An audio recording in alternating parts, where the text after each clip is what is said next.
Hello, my friends.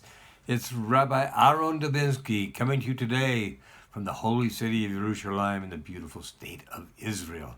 It's a chilly one out there today, so I'm in here talking to you. I want to tell you something. In your life, when you want something, just ask for it. I know it sounds simple, right? Just ask for it. Oh, that doesn't work for me. I ask for lots of things and I never get them. Right? First of all, when you ask for things, you have to ask yourself, is this something that I really need? Is it something that's going to make my life more productive? Is it something that's going to make me closer to Hashem? Is it going to be more the person I need to be? If the answer to the question that you're asking is a Mercedes-Benz, the answer is no, it's not going to take you there, so you'll probably get a no on that one. You might not, but you probably will.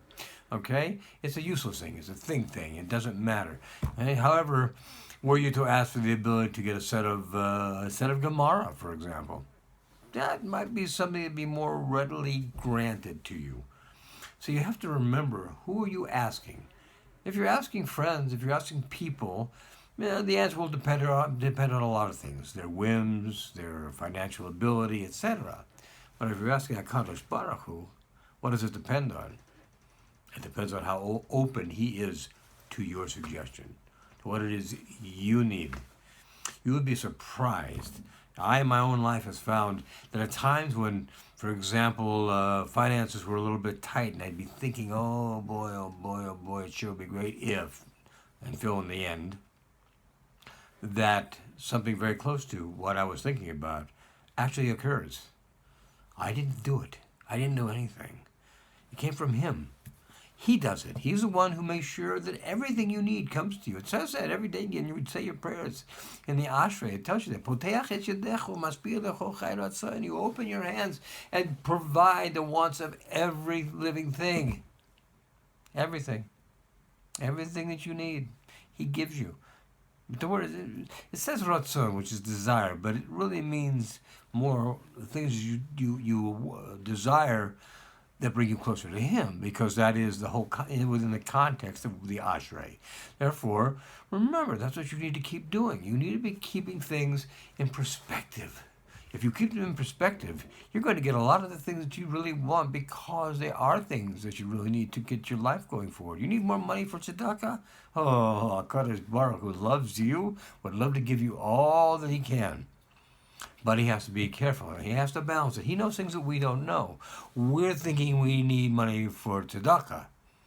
Also, at the same time, we may be thinking, of course, if I have more money for tzedakah, that means I have more money coming in. That means now I can go out and I go to dinner 3 times a week. Wouldn't that be nice? Take my wife out. It'd be so lovely. And whether that might be a nice thought, perhaps that's not what the Kadosh Baruch Hu has in mind for you.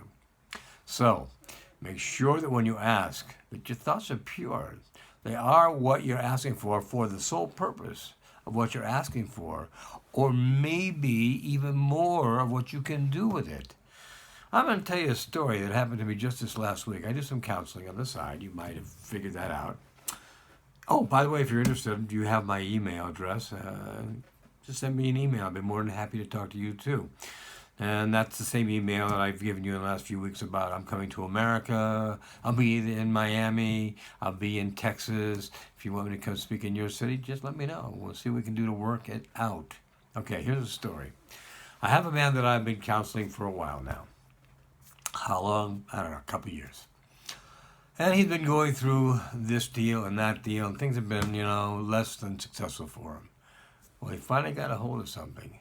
It's a real deal. It's a good deal. He's an attorney. And he decided that he'd take stock instead of being paid what he should have been paid for doing the work he was doing for this deal. Well, as it turns out, the company had a product, a pharmaceutical product, which was so good that they immediately had an offer to buy out the company. Well, this man had lots of stock. When I say lots of stock, think 6 zeros in the number of shares. Okay? No, I can't tell you who he is, and you can't bother him. But this is what he has, and he's ready to collect on this. And he called me earlier this week, and he said, Rabbi, I've had an awful week. It's just been terrible. My wife is upset with me. My daughter, I was supposed to help her move, and she's upset with me, and she's screaming at me. And I get this notice from some company that I told I was going to buy some property from them, and they're going to sue me for thousands and thousands of dollars. He says, I'm in such a dark place now, I don't know what to do. I'm just totally lost. And I reminded him, being totally lost, being totally confused, being upset, being depressed, any negative emotion you can name does not go with Emunah. You have one or you have the other. You can't have both. They don't live in the same body. They don't. So you need to ask yourself, do I have Emunah? Yes. Do I have Emunah? No. If you have Emunah, yes, then you need to remember to use it. So I told him, listen, what I want you to do is I want you to sit down. I want you to relax, clear your mind, and say, Hashem, I need your help. I'm in a place and I don't know what to do with it. I don't know what to do and I need your help to get out of this place. Without you, I can't think of a way of getting free. And he said, well, I don't think I'll be able to do that, but I'll try. I said, well, you need to do it and you need to believe it. Not just do it, you need to believe it. I said, I'll do my best. So I got off the phone, and my Rebbitzin, this is why your wives are important, guys. My Rebbitzin said to me, why don't you call him back? I said, what for? He said, tell him to thank Hashem for everything he's giving him. Even in this situation, as difficult as it seems to him at the moment, there's a reason for it. And there's a good reason for it. And at the end, it's going to be he who's going to benefit because it's in the best possible means, because it comes from Hashem. I said, that sounds very good. I think I'll do that. So I called him. And he says to me, oh, I definitely don't think I can do that. I said, how badly do you want this? He said, very badly. I said, then you can do it. If you want it very badly, the key thing in almost everything we do is ratzon, it's desire. How strong is your desire? He says, well, my desire is strong. I said, well, then suck it up and use your desire and do exactly what I told you. And he did. 2 o'clock in the morning, Israel time, which is a normal hour in the United States. He wasn't thinking. He just picked up the phone and called me. And he's on the phone. And he's almost giddy on the phone. He says, you're not going to believe this. You're not going to believe it. I did what you said. I did what you said. And guess what happened? I got a notice from the real estate people. Not only are they not going to sue me, they're going to give me a full release. I don't have to worry about anything. I said, that's great. He said, it's not all. My daughter called and apologized to me for treating me bad, for being mean to me. I said, well, there you go. You're most of the way home there. He says, Rabbi, I can't believe it. I said, why can't you believe it? He said, I can't believe it because it doesn't seem real. I said, of course it's real. This is what we teach. This is what I teach you. This is what you get to expect when you do what you're supposed to do. Look, we sell a lot of books. We read a lot of books. We explain a lot of books. It's great to have that knowledge. You know what's greater than having that knowledge? I'll tell you what's greater. Using it practically.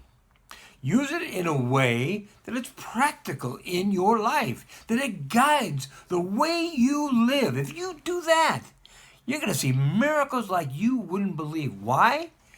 Because that's how it works. Do you know what Hashem is thinking? No. Do you know what his plans are? No. Well, probably not, but in most of these cases. But, probably you do not know what he's thinking, what his plans are, why he did something to you that seems bad when you haven't done anything bad and you're looking for something that's good. The answer is you don't know why. And you know what?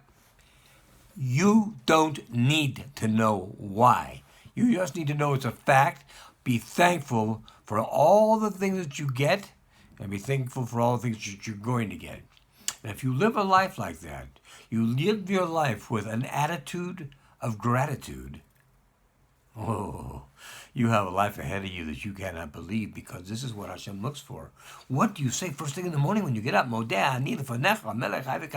I thank you. First words out of your mouth before you even use Nagelwasser, before you even wash your hands. First words out of your mouth is I thank you for allowing me to be here. That should set the tone for the day. If that sets the tone in your life, you've got a great life ahead. So just say thank you and just ask. You all have a great Shabbos and a great week ahead. I'm sorry I missed you last week. Remember, the email again is newlife, NEWLIFE, 181818 at AOL.com. Yeah, and the last customer I think that they have. So send me an email if you have a question. Send me an email if you'd like to have a consultation. Send me an email if you'd like me to come to your city. I'll be in January, as I said, in Texas and in Florida. If you'd like me to come speak in your area, let me know. Not all of my speeches are only 10 minutes. Be well, my friends. God bless. All the best.